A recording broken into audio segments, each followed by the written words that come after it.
Selamat malam teman-teman sobat reptil. Sudah lama saya nggak upload video karena beberapa hal juga ya. Tapi semoga kita semua di tengah-tengah pandemi yang masih ramai nih, corona nih, semoga kita semua dalam keadaan baik-baik saja. Terus si corona ini juga cepat keluar dari negara kita, dari negara Indonesia, supaya kita bisa balik lagi aktivitas secara normal, teman-teman. Di kesempatan kali ini saya akan mereview sedikit ya tentang king koros. Dalam hal ini saya akan memberi contoh, atau bukan memberi contoh ya, jadi sharing. Jadi kita sharing cara saya dalam setup kandang king koros, teman-teman. Nah, teman-teman, belakangan ini saya melihat grup Pithias ya, Pithias Serismania sama Pithias Carinata itu sangat antusias teman-teman reptiler dalam memelihara king koros gitu kan. Termasuk saya juga banyak pesanan yang nanyain stok king koros. Cuma memang kondisinya saat ini persebaran king koros ini kan lumayan agak ini ya. Jadi dia tuh berbeda dengan koros, dengan adiknya Pithias koros, beda banget. Kalau Pithias koros di tempat saya itu masih sering terlihat. Tapi kalau king koros atau Pithias Carinata, bahkan di daerah-daerah pun itu cukup sulit ditemui, teman-teman. Jadi ketika kita punya atau kita ngekip king koros, kita harus betul-betul memperhatikan baik itu pakan dan juga kandangnya. Jenis ini sangat rentan dibanding Pithias yang lain ya. Jadi kan ada Pithias koros, Pithias mucosus ya. Pithias koros itu ular koros, Pithias mucosus itu atau Pithias mucosa itu ular jali. Ini di antara Pithias, jali ini paling kuat dan paling rakus makannya. Pithias Carinata king koros, Pithias dipsas itu yang di Sulawesi, terus Pithias pusca yang di Kalimantan, Sumatera itu Pithias pusca. Nah, di antara sekian Pithias, king koros ini yang menurut saya tubuhnya ini paling ringkih ya. Artinya ringkih itu seperti ekor aja dia gampang banget putus, terus mudah stres, mogok makan, yang sering berakhir di kematian gitu loh. Jadi mati kan sayang banget. Pertama nyarinya juga udah susah, terus juga belum ada yang betul-betul fokus menernakan king koros di negara kita ini, di Indonesia belum ada. Ada sih memang beberapa orang, beberapa teman saya, tapi belum difokuskan. Jadi cuma sesekali gitu. Saya juga lagi berencana, sudah mulai berjalan itu, jadi ada beberapa saya kumpulkan untuk indukan. Nah itu insya Allah mohon doanya juga dari teman-teman, mohon supportnya juga kalau memang bisa. Saya mau beternak atau ngebreed ya, crossbreed king koros. Oke, nah langsung ke intinya. Jadi sekarang ini saya akan sharing tentang setup kandang king koros. Jadi itu kan dia bisa, bagusnya sih pakai terak, pakai kayu ya, karena memang untuk kandang reptil kalau bahannya dari kayu ini sangat rekomen, sangat cocok gitu, karena kayu dia bisa menyesuaikan suhu. Beda dengan kaca ya. Kayu is the best, tera itu is the best kalau untuk reptil, terutama ular. Tapi Ada juga kadang kita ini pakai box ya, box yang kebetulan saya juga untuk kandang king koros ini saya ada sekarang ini ada 6 ekor king koros, 3 ekor itu saya taruh di box. Nah, gimana setup kandangnya supaya si king koros ini nyaman meskipun di kandang box gitu ya. Ada beberapa hal yang harus kita perhatikan. Pertama tentunya ukuran harus menyesuaikan. Jadi ukuran ini kalau misalkan si king korosnya ini sekitar 2 meter, berarti minimal kandang boxnya itu yang ukuran seperti CB82 gitu ya, terus CB90, 95 gitu kalau yang sekitar ukuran 2 meter. Dan juga si king koros ini kan cepet banget bentar-bentar kencing gitu kan, bentar-bentar dia buang kotoran gitu loh. Nah, disitulah yang perlu kita antisipasi, yang perlu kita perhatikan. Jangan sampai kotorannya ini numpuk di dalam kandang, terus nanti itu akan jadi penyakit justru untuk si king korosnya. Saya pakai box, nah ini dia, oke, sebentar. Nah, pakai box, ini box ukuran 82 teman-teman. Nah, ini adalah salah satu king koros saya. Ini ukurannya lumayan, ini hampir 3 meter teman-teman, dan bisa diintip, kameramen mungkin bisa maju dilihat. Saya pakai ini air ya, belum saya ganti ini airnya.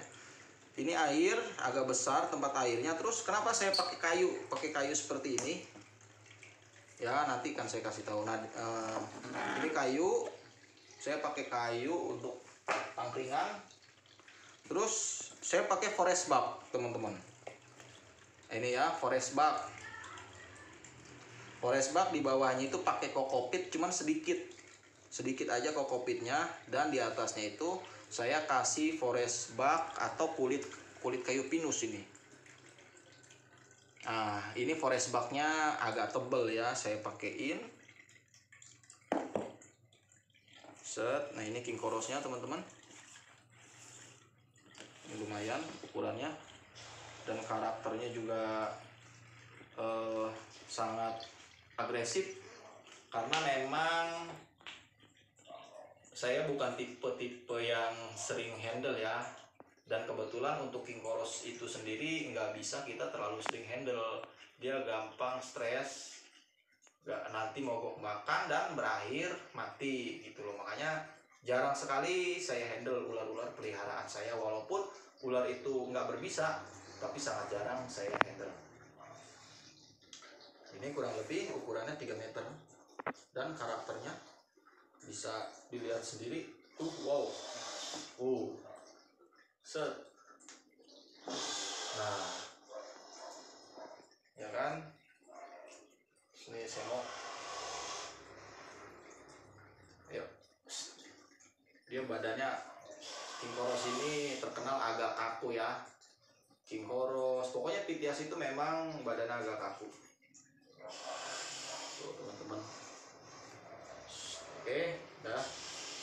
Karena kita di sini mereview setup kandangnya, jadi saya nggak mau terlalu banyak handle seperti koros.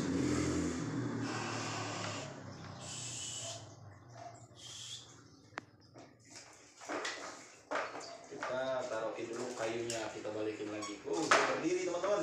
Dia berdiri, tinggi sekali. Lihat badannya, hampir seukuran sama tangan saya tuh. Ya kan? Kita taruh dulu kayunya. Dah, yuk. Oke. Harus hati-hati, harus pelan-pelan, dia nanti tulangnya patah. Terus. Ayo masuk. Wes. Bisa dilihat teman-teman. Woi.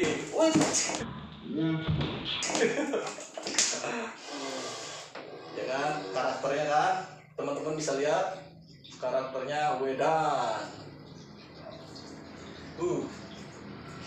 Dan ini memang super agresif. Oke, go. Mantap. Udah yuk. Tuh lihat badannya teman-teman. Saya harus berdiri nih. Ya. Ayo masuk.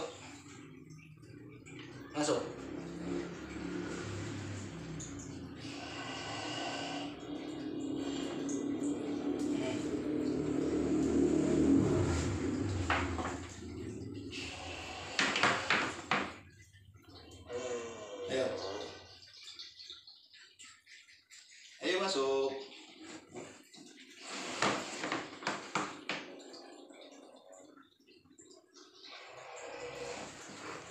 Dan ada lagi yang lebih besar teman-teman king koros saya, tapi nggak perlu saya keluarkan ya.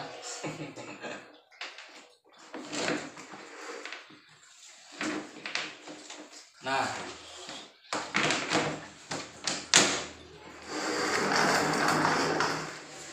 kenapa saya pakai alas tadi kokopit di bawahnya? Kokopit ini sebagai dasar. Terus di atasnya itu saya pakaiin forest bag, dan jangan lupa di situ kita harus pakai jasa hewan cleaning service. Apa itu? Isopoda, teman-teman. Jadi isopoda ini dia yang akan nanti jadi tenaga pembersih. Kalau si ular itu kencing atau dia buang air, kita hanya membersihkan kotorannya yang besar-besarnya aja. Nah, seperti cairan-cairannya itu atau yang putih-putihnya, kotoran kecilnya itu nanti akan dibersihkan oleh isopoda tadi gitu loh.